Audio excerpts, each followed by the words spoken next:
Sa di umanong hiwalayang Kailin at Mavi Legaspi, may mga netizen na nagsasabing, Mama's boy ito. Sa palagay niyo po ba, turn off ba ang pagiging mama's boy ng isang aktor? Di ba maraming mga ganyang chika din, di ba? Hindi lang si Mavi. Kahit naman sa mga ordinaryong tao, di ba? Correct.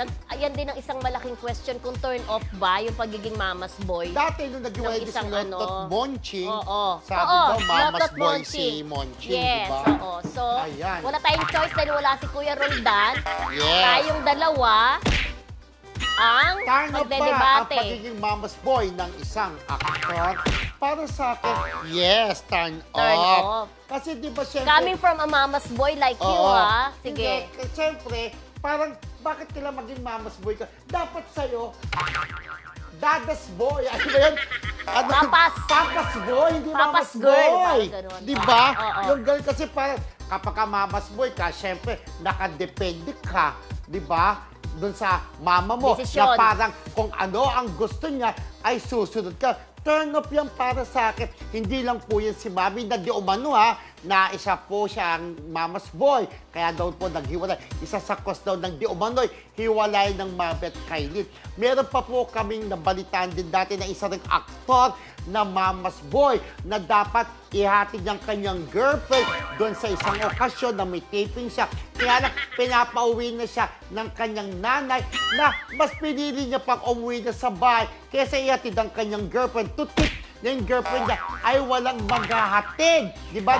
Siya lang dapat maghatid. Ang ending, nag-taxi na lang yung actress na girlfriend niya at umuwi siya dahil gusto lang siyang makasama ng kanyang nanay. So, pangit po ay maging mama's boy. Hindi naman sa lahat ng pagkakalan dapat mama's boy ka, naasa ka na, o susundin mo na lang yung gusto ng nanay mo. Kung anong gusto niyang gawin, ay sunod ka. No, pangit po kahit sa ordinaryong tao, huwag maging mama's boy.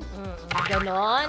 Diba, ang lagi sinasabi ng mga magulang natin sa atin, kung mag-aasawa daw tayo, piliin daw natin ang lalaking mahal na mahal ang kanilang ina. Dahil siguradong ang taong iyon ay mamahalin ka, katulad ng pagmamahal niya sa anak niya, di ba? So, yung pagiging mama's boy sa akin, hindi naman ibig sabihin na nakikinig ka sa nanay mo, yung pagmamahal mo sa nanay mo ay yung mga advice niya, pinakikinggan mo. Hindi naman sa pagiging mama's boy yon. So, para sa akin, hindi naman nega ang pagiging mama's boy. Ganun mo lang siguro kamahal ang nanay mo. Kaya sinasabing mama's boy ka. Kasi naniniwala ka na ang sinasabi ng nanay mo ay para sa ikabubuti mo.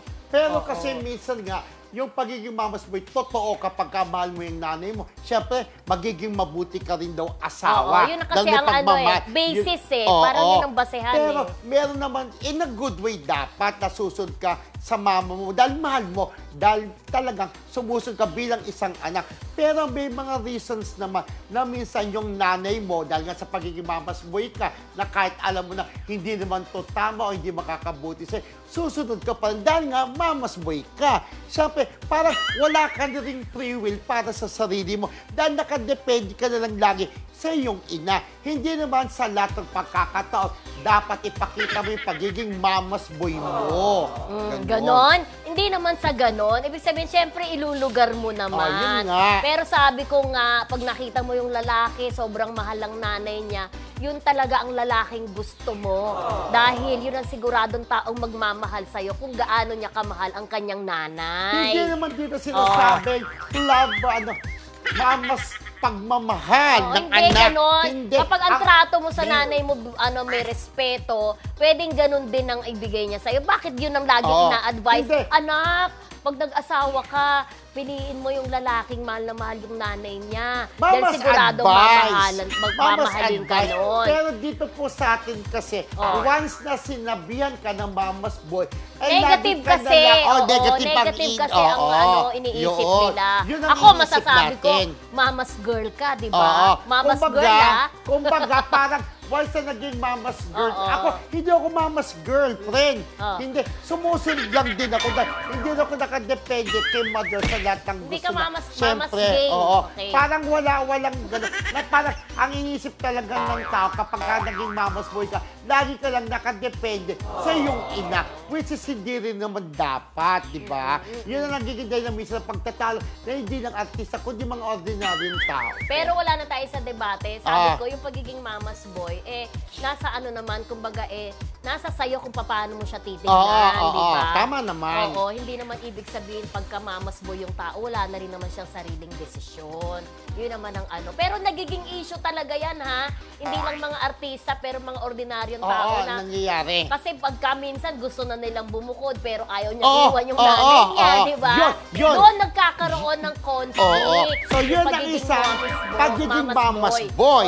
Na parang, ay, teka muna, huwag na tayong bumukod kasi gusto kong kasama yung nanay walang kasama ko. si Mami. Walang kasama si Mami. Ganon. Wag na. Which Yun is, yun. hindi rin, dahil kapag nagkapamilya na yung isang tao, Iba dapat pa din rin. naman bumukod na. Oo, iba pero pa rin. yung nanay din naman, halimbawa, kung isang anak ka lang, Oo. diba? Sino naman ang Correct. titingin sa kanya? Yun. Yung Parang, may consideration correct. din. Case-to-case basis. Yes. Kung halimbawa, wala na nga yung tatay mo, nanay mo na lang. Correct. Wag, hindi pwede sabihin mamas boy ka, ay, doon na lang tayo sa nanay ko. Pagmamahal mo Oo, yan. pagmamahal mo yan. Makakasundo mo na yan. Huwag na natin iwanan, magsama na lang tayo sa isang bahay. Correct. Diba? Oh, Anyway, kayo po, mga classmates, sa tingin nyo ba Turn off. ay turn off ang pagiging isang mamas boy ng mga artista, mga lalaki, di ba? Correct. At kahit yung mga ordinaryong tao. Comment lang po dyan kung sa tingin nyo ay turn off o hindi.